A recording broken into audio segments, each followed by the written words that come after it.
प्रातः क्लास चल रहा था 11/5/63 का। दूसरे पेज के मध्यान्ह में बात चल रही थी।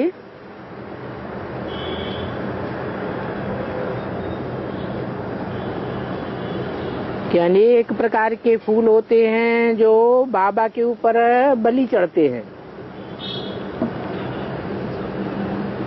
अच्छे से अच्छे फूल भी होते हैं और आकर धतूरे जैसे भी होते हैं।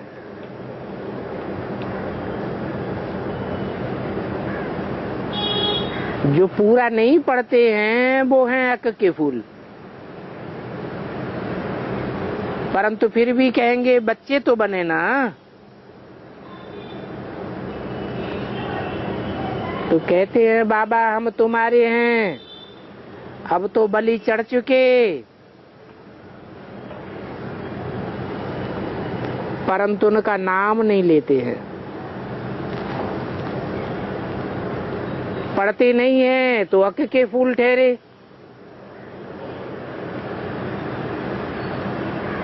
पढ़ाई नहीं पढ़ेंगे तो दुर्गंध ही छोड़ेंगे।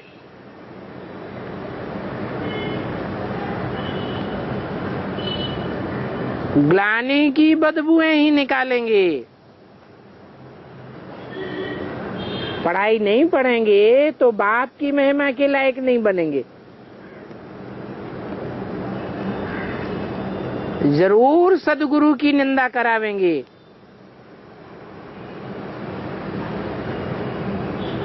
तो ये नंबरवार फूलों का बगीचा है। स्कूल का टीचर और बच्चे भी जानते हैं कि ये फूल पहले नंबर में है, ये लास्ट नंबर में है।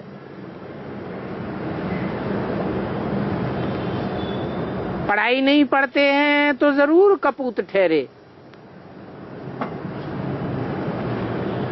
क्योंकि बाप की निंदा कराते रहते हैं।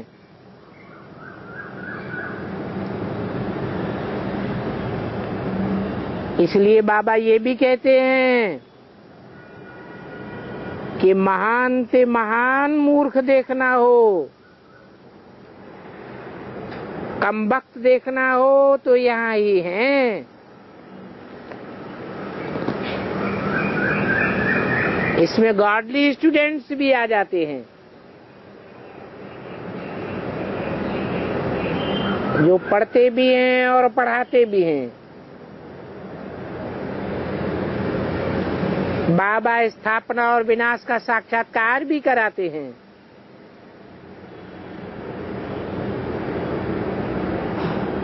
फिर चलते चलते राहु की दशा आ जाती है तो राहु की दशा आने से आश्चर्यवत भागंती हो जाते हैं।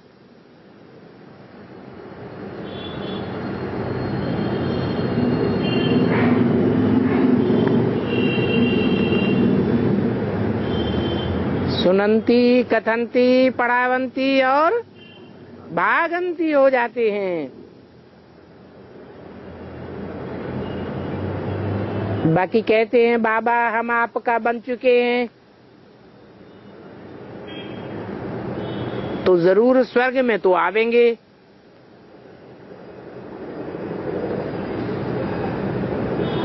फिर भी ऐसे साजन को छोड़ भाग जाएं तो फिर कहाँ जावेंगे। आश्चर्यवत बाबा का बन करके फिर हाथ छोड़ देते हैं। अहो मम माया, तुम कितनी दुस्तर हो। ऐसा महान मूर्ख कब देखा होगा। अगर दुनिया में कोई न देखा हो तो आकर के यहाँ देखो। यहाँ महान से महान भी बनते हैं और मूर्ख से मूर्ख भी बनते हैं। तुम बच्चियां षष्ठ को स्वर्ग बनाए रही हो, बाकी जो नरकवासी हैं वो तो अपना ही विनाश कर देते हैं। तुम अपना शुद्ध कार्य करती हो। तो महान से महान सौभाग्यशाली भी यहाँ देखो और महान से महान दुर्भाग्यशाली भी यहाँ देखो।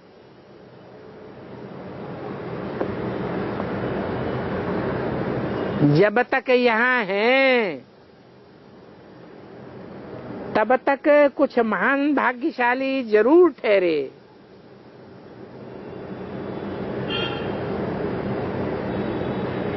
फिर ऐसी सजनी या साजन को अथवा बच्चा बाप को फारकती दे देते हैं तो कितने दुर्भाग्यशाली बन जाते हैं।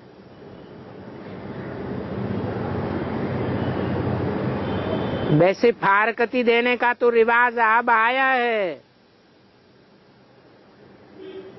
जब दुनिया तमो प्रधान बनी है। बहुतों को डाइवर्स देना पड़ता है क्योंकि कामेशु क्रोधेशु हैं। बेचारी अबलाएं तो बहुत मार खाती हैं। इतना मार खाती हैं फिर भी कोई सुनने वाला तो है नहीं।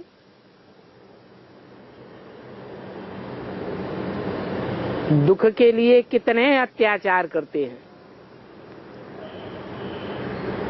कोई भी धनी धोरी नहीं है, बेचारी मार खाती रहती हैं। और अबलाएं तो बहुत करके निर्बल ही होती हैं।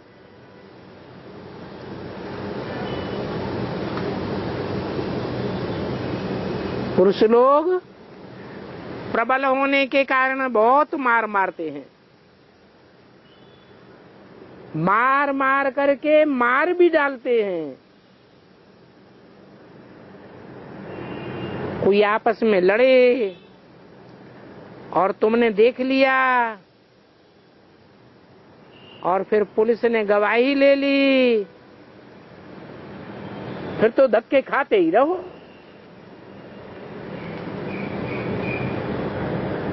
पुलिस को पैसा देंगे तो छोड़ेगी। यहाँ तो पैसे की कोई बात ही नहीं है। तुम लोग अपने पास एक पैसा भी रख नहीं सकते हो।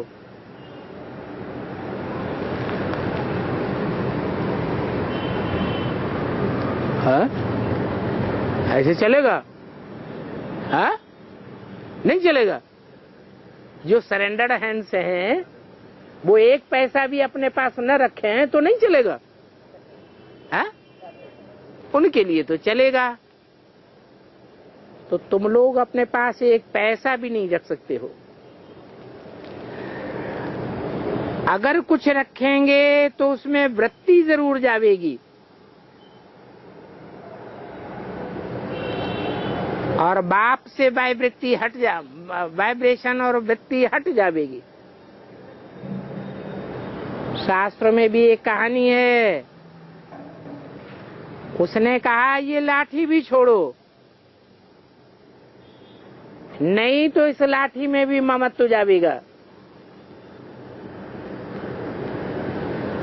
इसलिए कहते हैं देह सहित सब कुछ खाली करो,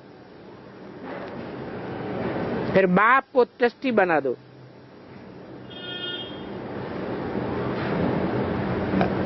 राजा जनक ने भी अष्टावक्र को ट्रस्टी बनाया ना।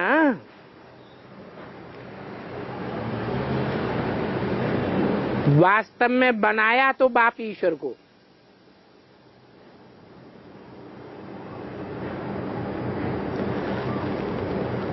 लेकिन नाम किसका दे दिया है? अष्टावक्र का नाम दे दिया।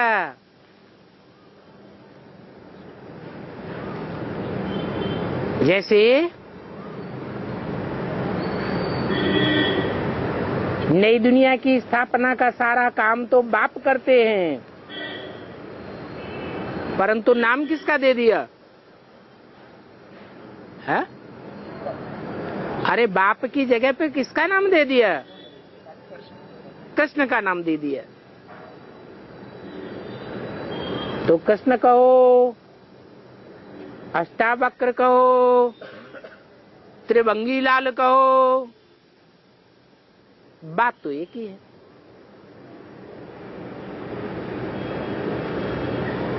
कृष्ण को 3 जगह से टेढ़ा दिखाते हैं ना, खास 3 जगह से टेढ़ा दिखाते हैं, क्योंकि खास पटरानियां कितनी थी? है 3, जिनका बहुत गायन आता है। किनका किनका?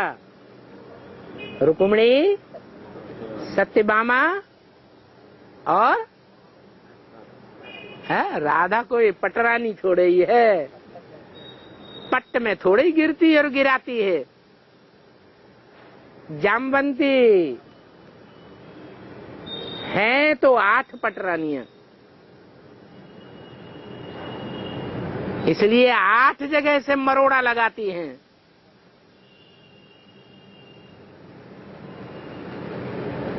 शरीर में 8 ज्वाइंट हैं। कौन कौन से मुख्य ज्वाइंट हैं?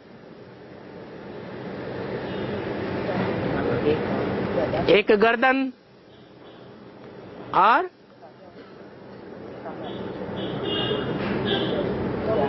हाँ खंभे और कोहनी, 3 कमर, 4 1 2 3 4 5 कमर, 6 घुटने, 7 और पांव का जॉइंट, 8 जॉइंट हैं। तो कृष्ण के परिवार में कितनी पटरानियां जुड़ी हुई हैं? 8 जुड़ी हुई हैं। 8 ने ही धक्का लगाया।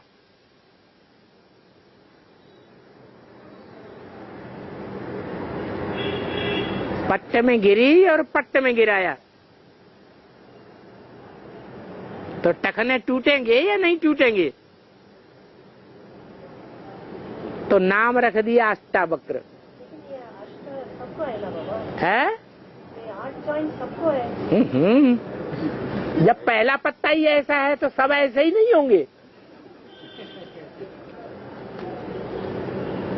तो जनक ने भी अष्टावक्र को ट्रस्टी बनाया। वास्तव में अष्टावक्र को ट्रस्टी नहीं बनाया, बनाया तो बाप ईश्वर को। तो अष्टावक्र कौन हुआ?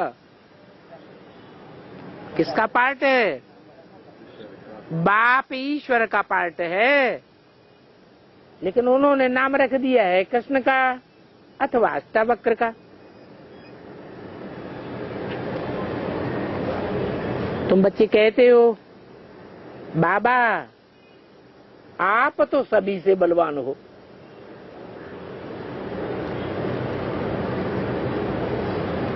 इस पुरानी दुनिया का विनाश तो होना ही है। बाप को ट्रस्टी बनाया जाता है ताकि अपना ममत्व मिट जाए। बाप जानते हैं कि पैसा हाथ में होगा तो गवाएंगे जरूर, बाकी शरीर तो निर्वाह करना ही है। फिर श्रीमत पर चलने से उन पर रिस्पॉन्सिबिलिटी हो गई। इसलिए कहते हैं बाबा सब कुछ आपका ही है, आप जैसी राय दो हम वैसा ही करेंगे।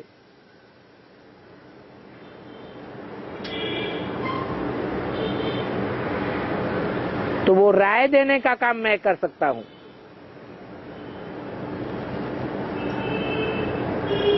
क्योंकि ऊंच से ऊंच है ही श्रीमत। भारतवासी जानते हैं कि श्रीमत से ही भारत को स्वर्ग बनाया था। परंतु भूल गए हैं। अभी देखो, आबू है सृष्टि में सर्वोत्तम तीर्थ।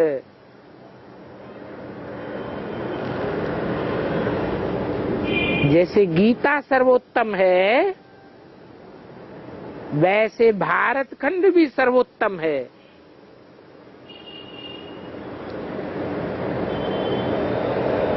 और भारत में भी ये श्रेष्ठ तीर्थ आबू का दिलवाड़ा मंदिर है।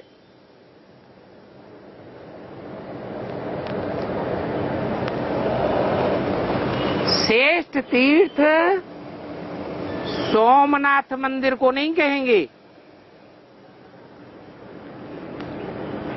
किसको कहेंगे? दिलवाड़ा मंदिर को। बाप ने यहां बैठ करके सोमरस पिलाया है।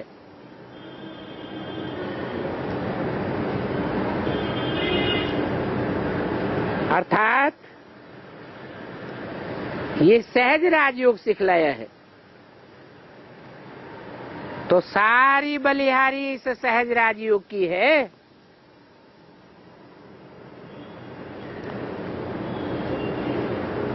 सभी का यादगार यहाँ है। शिव बाबा का भी यादगार है, ब्रह्मा सरस्वती का भी यादगार है, अधर कुंवारी कन्या का भी यादगार यहाँ। तो हूबहू पूरा तीर्थ है। और ये मोस्ट वंडरफुल बना हुआ है। ये चित्र भी बाबा ने ही बनवाए हैं।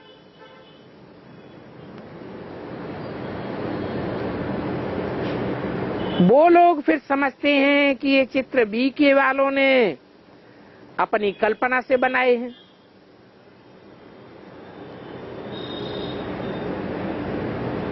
इनके ये अपने संकल्प हैं, अपनी कल्पना है। ये नहीं समझते हैं कि ये बाप ने बनवाए हैं। तुम बच्चों को तो बाबा ने दिव्य दृष्टि से दिखाया, और उस दिव्य दृष्टि के आधार पर तुमने ये चित्र बनाए। अब मनुष्य इन बातों को क्या जाने। पहले तो हम भी ईश्वर को सर्वव्यापी मानने वाले थे। हम क्या जाने ड्रामा व कल्पवृक्ष किस चरिया का नाम है, किस चिड़िया का नाम है।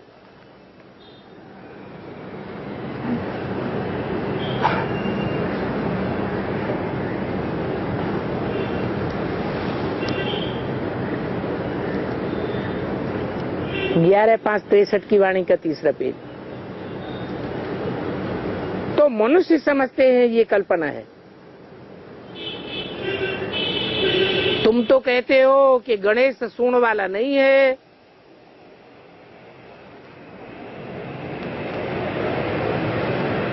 ये तो मानवीय स्वभाव संस्कार की बात है।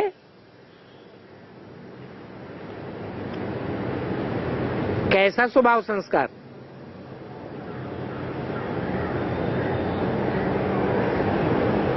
ऐसा स्वभाव संस्कार कि मस्तक बड़ा चौड़ा है। माना क्या अर्थ हुआ? बहुत बुद्धिमान है। कान भी बड़े लंबे चौड़े हैं। इसका मतलब हाँ, ज्ञान बहुत सुनता है। पहले पहले उसके कानों में आवाज जाती है। जितना वो सुनता है उतना और कोई नहीं सुनता है। इसलिए तुलसीदास ने कहा है कि जहां जहां राम कथा होती है वहां वहां हनुमान विराजमान हो जाते हैं। अब हनुमान कहो, गणेश कहो, हैं तो जानवरों के ही चित्र ना।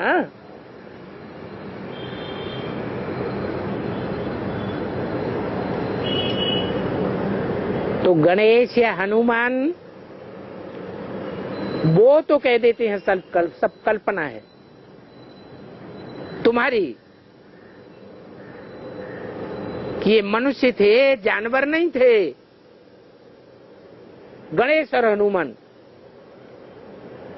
परंतु ये चित्र तो बाबा ने दिव्य दृष्टि से बनवाए हैं और बाबा ने खुद आकर के करेक्ट किया है। बाप कहते हैं मैं निराकार हूं, ऐसे नहीं है कि मेरा कोई आकार ही नहीं है। आकार के बिगड़ तो कोई चीज होती नहीं है। आकाश का भी आकार है, बल है सूक्ष्म, और निराकार परमात्मा भी है जिसकी तुम पूजा करते हो। किसकी पूजा करते हो? है निराकार परमात्मा भी है। भी क्यों लगा दिया है? निराकार परमात्मा भी है। नहीं, साकार की बात नहीं, भी लगाया माने दो हो गए निराकार। परमपिता भी निराकार है और परमात्मा भी निराकार है। नहीं तो परमात्मा कहा ही नहीं जा सकता। कब कहा जाता है परमात्मा? जब निराकारी स्टेज को धारण करे। तो देखो, आत्मा भी निराकार, निराकारी दुनिया से आए यहाँ शरीर धारण करती है। आत्मा कैसी निराकार चिंगारी मिसल है। कहते हैं चमकता है जब सितारा।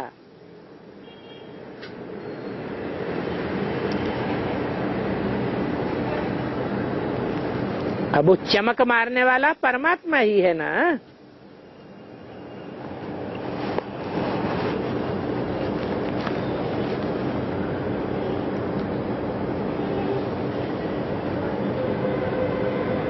साढ़े 300 करोड़ जो भी आत्माएं हैं, हर एक में अपना अपना पार्ट भरा हुआ है। 350 क्यों बोला है?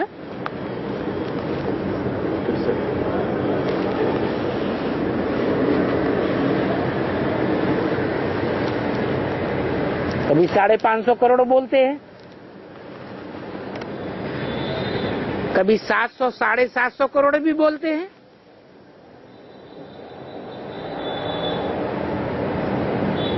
तो ये ड्रामा का राज है जो बहुत अच्छी रीति समझना है। ये बड़ा ही वंडरफुल ज्ञान है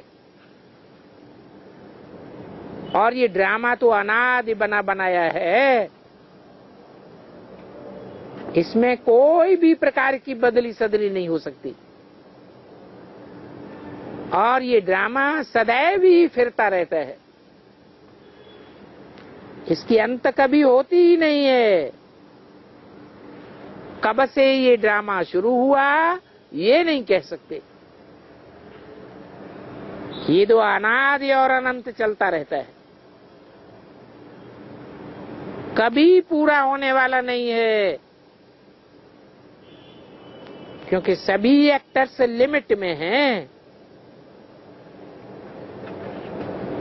इस ड्रामा से न कोई एक्टर निकल सकता है और न कोई नया ऐड हो सकता है।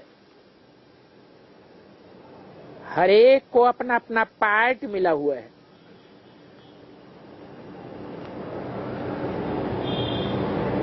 हाईएस्ट को भी अपना पार्ट फिर से बजाना ही है। हम कहेंगे ये जो ज्ञान प्राय लोप हो गया है वो फिर से बाप देते हैं, क्योंकि वर्ल्ड की हिस्ट्री ज्योग्राफी को रिपीट कहा जाता है ना। तो अब ये मालूम पड़ा है कि फिर ये सृष्टि कैसे रिपीट होती है। परंतु त्रिकालदर्शी हम सिर्फ अभी बन सकते हैं। कभी संगम युग पर त्रिकालदर्शी बन सकते हैं और कोई युग में त्रिकालदर्शी नहीं बन सकते। षष्टि के चक्र को तुम जान सकते हो, दूसरा तो कोई बिल्कुल नहीं जान सकता। दूसरा माने कौन है? कौन नहीं जान सकते और कौन जान सकते हैं षष्टि के चक्र को? अरे है? हाँ, कौन है वो बाप के बच्चे? 350 करोड़, 550 करोड़, 750 करोड़, कौन है? हाँ, 9 लाख जो सन्मुख बैठकर सुनते हैं उनको कहा जाता है तुम। तो तुम जान सकते हो। सिर्फ ये ब्राह्मण इन्हों का तीसरा नेत्र ज्ञान का खुलता है। यह ब्राह्मण, वो ब्राह्मण नहीं। ऐसे तो नौकरियों के ब्राह्मण हैं, परंतु ये जो सूर्यवंशी बनने वाले हैं, चाहे संगम में बनते हैं चाहे सतयुग में बनते हैं, पहले जन्म में, वो ही जान सकते हैं। इनको तीसरा नेत्र मिलता है। डिवाइन इंसाइट देने वाला तो बाप है, और वो साइट देने वाला ऊंचे ऊंचे एक ही बाप है, दूसरा तो कोई नहीं है। उस बाप के मुकाबले ये ब्रह्मा विष्णु शंकर भी भरतनाट्यपेनी है।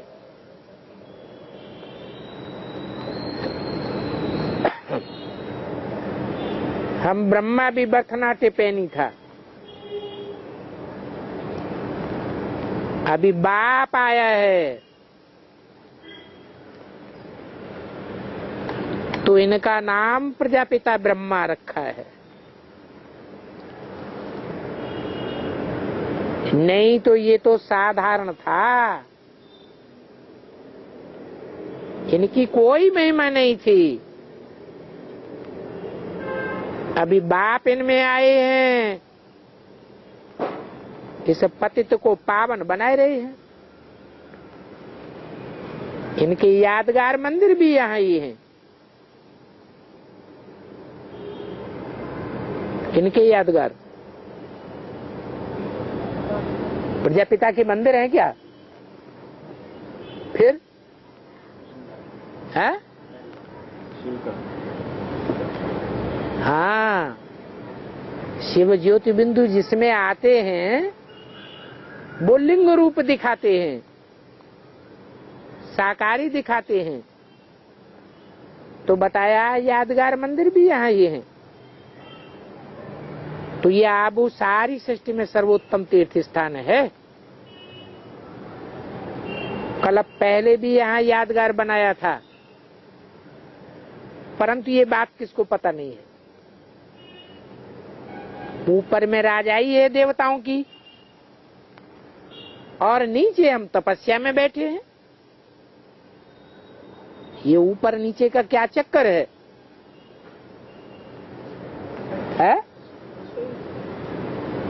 अरे हम तपस्या में ऊपर बैठे होने चाहिए, ऊपर क्यों नहीं? तपस्या करने वाले ऊंची स्टेज में होने चाहिए, उनकी यादगार बनती है, या नीचे होने चाहिए? हैं? तपस्या करनी ही उनको पड़ती है जो देह भान में नीची स्टेज में होते हैं। नहीं तो तपस्या करने की कोई दरकार ही नहीं है। तपस्या पूरी होती है तो देहभान त्याग देते हैं और सदाकाल की आत्मिक स्टेज धारण हो जाती है। तो देवताओं को ऊपर में दिखाया है और तपस्वियों को नीचे दिखाया है।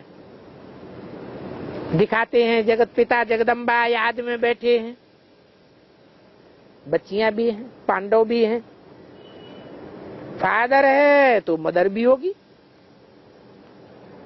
क्योंकि प्रवृत्ति मार्ग है ना। भगवान ने ये सहज राजयोग सिखलाया है ब्रह्मा के तन में। कौन से ब्रह्मा के तन में? दादा लेखराज ब्रह्मा के तन में नहीं, जिनका प्रवृत्ति मार्ग दिखाया है जगत पिता और जगदम्बा। ब्रह्मा सरस्वती का प्रवृत्ति मार्ग नहीं कहेंगे।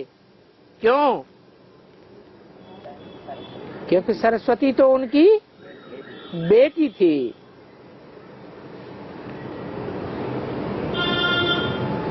हाँ, ये कहेंगे ये बाप दादा हो गया, वो ग्रैंडफादर हो गया, ये फादर हो गया और वो दादा हो गया। कौन हुआ ग्रैंडफादर? हैं? आप जो है ग्रैंडफादर। शिव बाप प्रजापिता के द्वारा ग्रैंडफादर हुआ और प्रजापिता बेहद का बाप हुआ और ब्रह्मा दादा लेखराज दादा हुआ। बाकी अथॉरिटी सारी किसकी है? किसकी अथॉरिटी है? परिवार में अथॉरिटी किसकी होती है? नहीं, ग्रैंडफादर घर में बैठा हुआ है तो बाप की अथॉरिटी है। सारी अथॉरिटी ग्रैंडफादर की है। कोई भी छोटा बड़ा बूढ़ा ये अथॉरिटी आकर ले सकते हैं। ये जन्म सिद्ध अधिकार है। उनसे 21 जन्मों का सदा सुख का वर्षा मिलता है।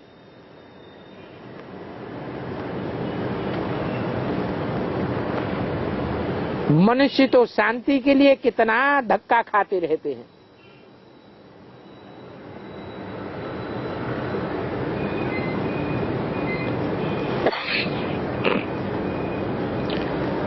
परंतु ये कोई भी नहीं जानते कि माया रावण ने सबको अशांत किया है। एक को शांति मिलने से सारी दुनिया को तो नहीं मिल जाएगी। इसलिए माया पर जीत पानी है, तभी शांति मिलेगी।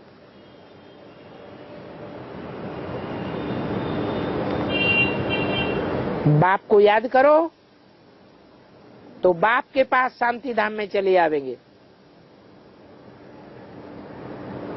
अगर तुम निर्वाण धाम में जाना चाहते हो तो बाप को याद करो। क्यों? निर्वाण धाम में जाने के लिए महात्मा बुद्ध को याद करें ना, वो भी तो पार निर्वाण गया। हा? अरे बौद्धियों से पूछो महात्मा बुद्ध पार निर्वाण गया कि नहीं गया? बोलो। है? गया। एक जन्म के लिए गया है? वो लोग बोलते हैं। बाकी जो बोलते हैं वो कोई जरूरी थोड़े कि वो सही बात हो, कोई प्रूफ है। एक जाएगा तो अपने फॉलोअर्स को नहीं ले जाएगा।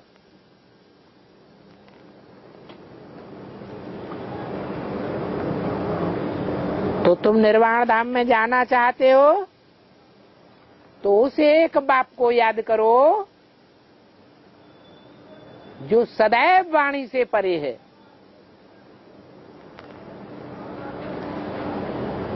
वाणी में आते हुए भी निर्वाण धाम में रहने वाला है, कान होते हुए भी जैसे नहीं सुनता है, आंख होते हुए भी जैसे नहीं देखता है,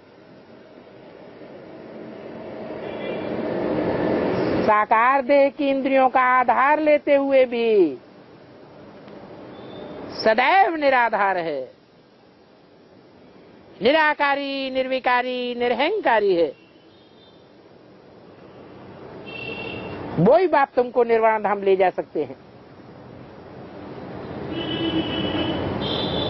वो सर्वशक्तिवान है। ब्रह्मा को सर्वशक्तिवान नहीं कहेंगे, है? सर्वशक्तिमत्ता साकारी दुनिया में साबित होती है या निराकारी दुनिया में साबित होती है? तो ब्रह्मा को सर्वशक्तिवान नहीं कहेंगे, फिर किसको कहेंगे? प्रजापिता ब्रह्मा जिसमें मुकर्रर रूप से आते हैं, वो साकार स्वरूपी सर्वशक्तिवान का रूप है। तो तुम सिर्फ बाप को याद करो तो अंतमते से गति हो जाएगी। और कोई को याद न करो, माम एकम याद करो। इसमें बहुत अभ्यास चाहिए। तीर्थ यात्रा पर भी जाते हैं, घर छोड़ा तो फिर बद्रीनाथ बद्रीनाथ करते जावेंगे। अब ये तो है रूहानी तीर्थ। बाप कहते हैं मन मना भव, तुम नंगे आए थे, मेरे पास आना है तो फिर मेरे नग्न रूप को ही याद करो।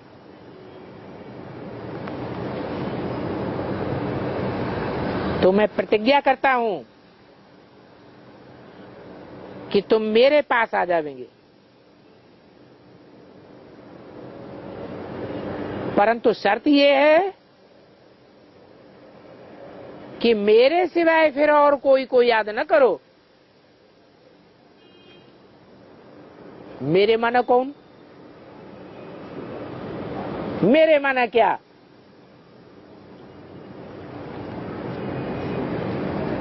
अरे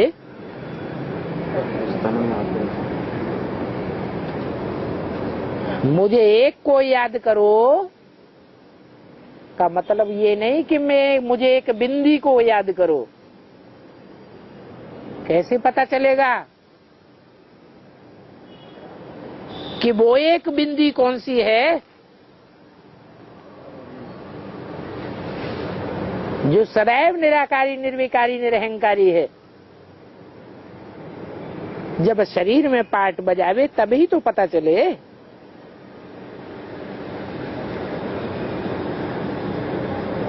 अगर याद करते करते पैसे को याद किया तो वहीं अटक जावेंगे।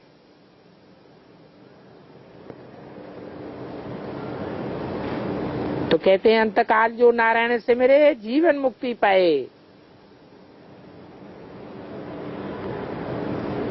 ये कौन कहते हैं? हैं? कौन कहते हैं? हाँ? भक्ति मार्ग वाले कहते हैं। भक्ति मार्ग में कहते तो हैं, लेकिन यादगार कहाँ की है कि नारायण को याद करेंगे तो कौन सी गति पाएंगे? नारायण ने क्या गति पाई? सिर्फ मुक्ति पाई या जीवन मुक्ति पाई? जीवन मुक्ति पाई। तो देखो ये कौन कहते हैं? त्रिलोचन कहते हैं। ये तीसरा नेत्र देने वाला बाप तुम्हारा तीसरा नेत्र खोलने वाला है ही वो बाप ज्ञान का सागर। बाकी तो सब अंधे ही अंधे हैं। अभी दशहरा आएगा, फिर रावण का बुत बैठ जलाएंगे। सतयुग में तो नहीं जलाएंगे। यहाँ बड़े बड़े राजाएं, साधु संत आदि सब जाते हैं। अब सब तो एक जैसे नहीं है। तो शिव बाबा कहते हैं, मीठे मीठे लाडले बच्चे, तुम मेरी बात सुनते हो? आत्मा सुनती है। संस्कार आत्मा में ही रहते हैं। आत्मा आर्गन से एक्ट में आती है। नंगी आत्मा सुन करके फिर वो क्या बन जाते हैं भक्ति मार्ग में? नागा बाबा बन जाते हैं। बहुत प्रकार के सन्यासी हैं। इन सन्यासियों की भी कोई एक मत थोड़े ही है।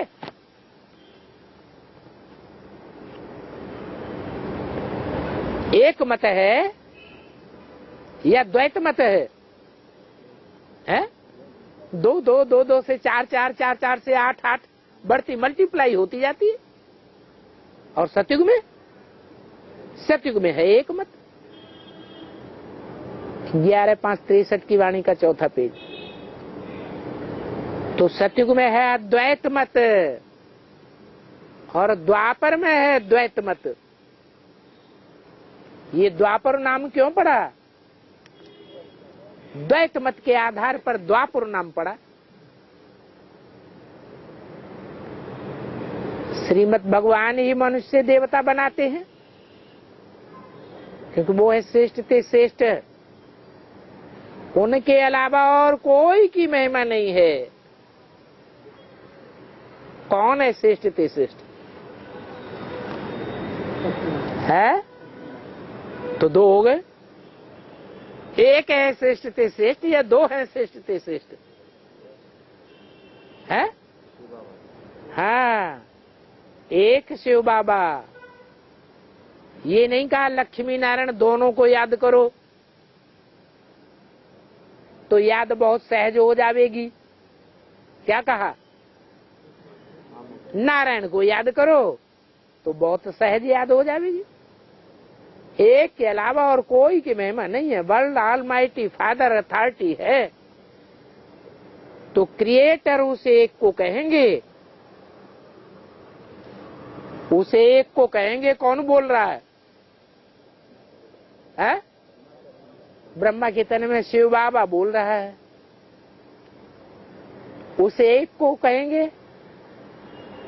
मुझे एक को कहेंगे ऐसे क्यों नहीं कहा? है क्योंकि ब्रह्मा के तन के द्वारा वो क्रिएटर है ही नहीं।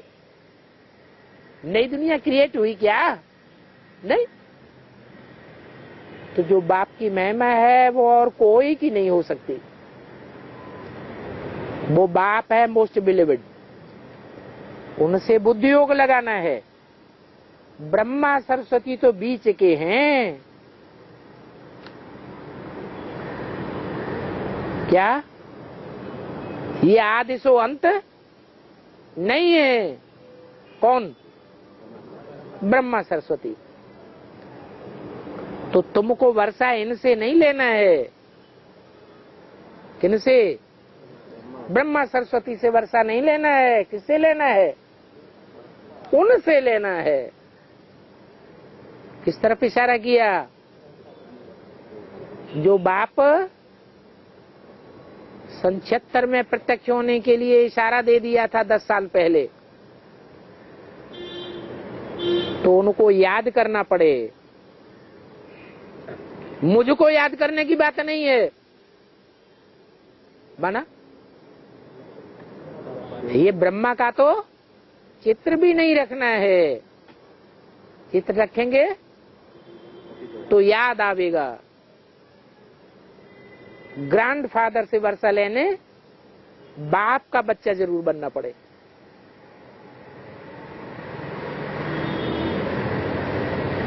ब्राह्मण है ब्रह्मा की मुखवंशावली,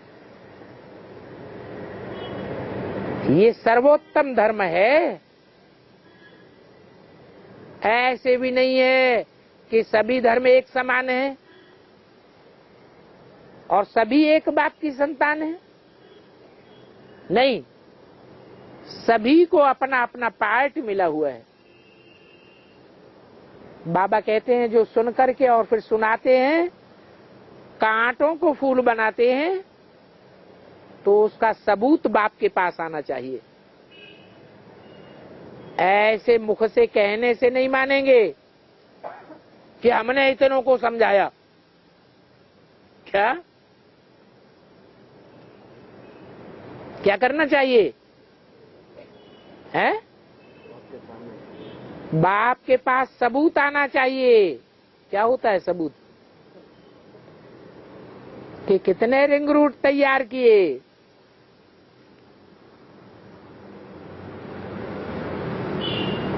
मिलिट्री है ना, तो मिलिट्री में रिंग रूट तैयार किए जाते हैं ना, उनमें फिर कितने बारिश बनाए हैं, क्योंकि प्रजा भी तो बनानी है। तो मालूम पड़ जाता है फलाने सेंटर पर कितनी कलियां, कितने फूल, कितने बारिश बनने के अधिकारी हैं। बारिश तो वो बनते हैं जो पूरा बलि चढ़ते हैं।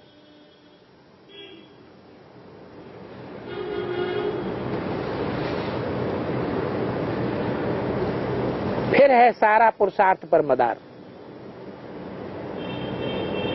बाकी गोद में आने वाले को वर्षा तो मिल ही जाता है, गोद में ना आने वाले को फिर प्रजा में कहेंगे।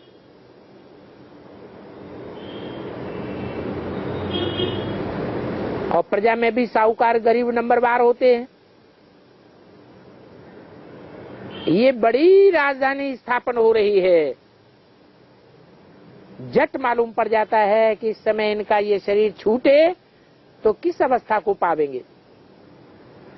बाबा तो झट बतलाए देंगे। समझ तो सकते हैं ना कि रिक्रूट्स नहीं बनाए तो क्या बत पाएंगे।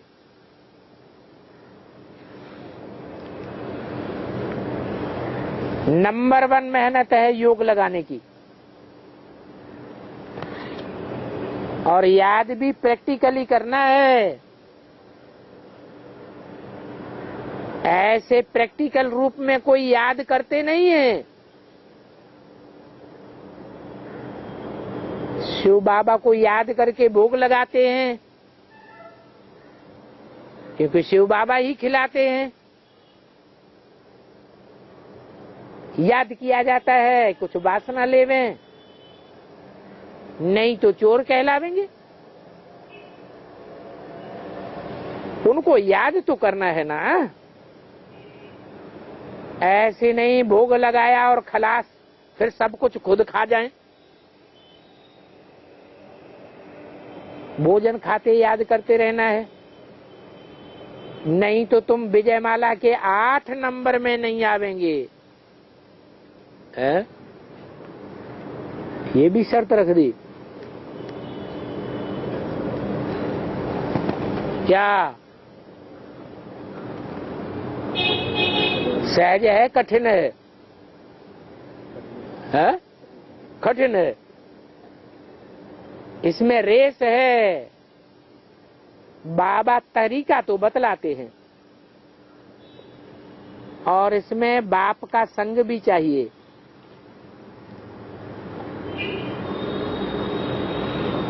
एक दो को याद दिलाते रहेंगे तो याद आती रहेगी। पुरुषार्थ करने से अंत में निरंतर याद रहेगी।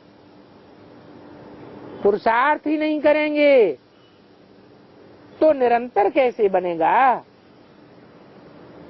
सहज कैसे होगा?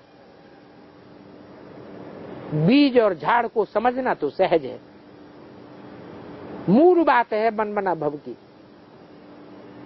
ये हुआ वशीकरण मंत्र। लिखा हुआ है तुलसीदास चंदन घिसे तिलक देते रघुवीर, है कहाँ की बात है? उन्होंने तो कलयुग में लिखा बैठ करके, लेकिन बात कहाँ की है? संगम युग की बात है। ये रघुवीर राम की बात नहीं है।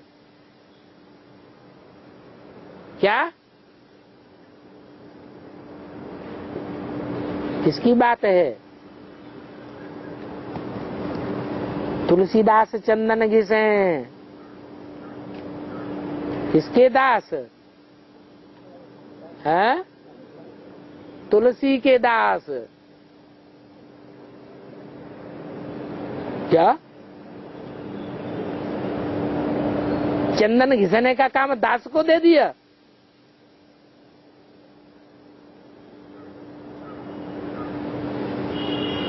तब विश्व की बादशाही का तिलक रघुवीर देते हैं, जिनको राम भगवान कह दिया है रामायण में। अब राम कृष्ण की तो बात ही नहीं है।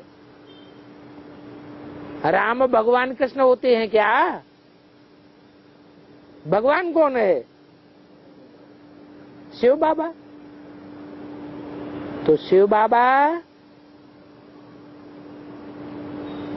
जो ज्ञान का मनन चिंतन मंथन वाला चंदन घिसते हैं,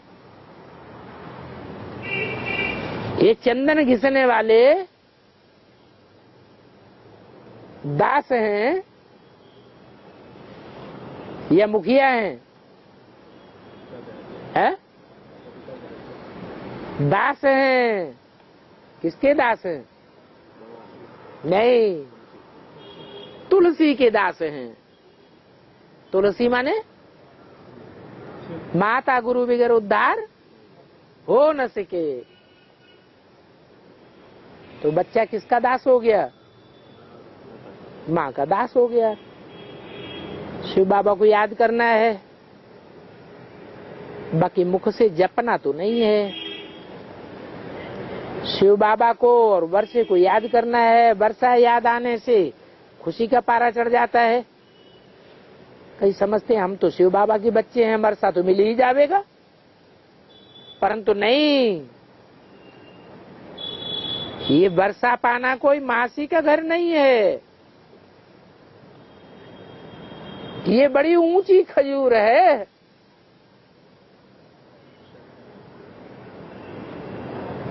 चढ़े तो चाखे अमृत रस और गिरे तो चकनाचूर। गिर गए और फिर हिम्मत छोड़ दी तो चांडाल का जन्म जाकर लेंगे।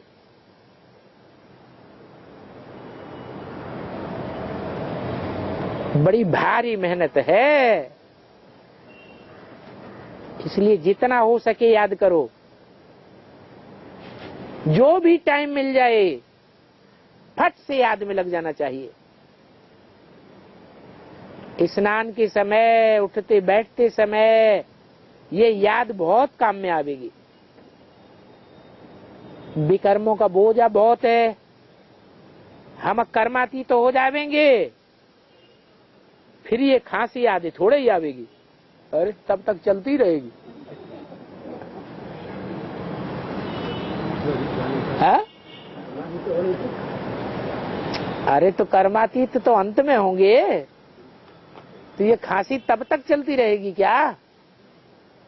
ये किसका वर्षा मिल गया? है? माया का वर्षा मिल गया। ये सभी कर्म भोग हैं। तब तक तो पुरुषार्थ करना है श्रीमत पर, फिर अंतमते सुगते हो जाएगी। ये माया बड़ी दुस्तर है, योग लगाना ही नहीं देती है। एक गीत भी है ना, क्या ये लड़ाई है दिए और तूफान की। सुना है ना? अरे गीत सुना है कि नहीं?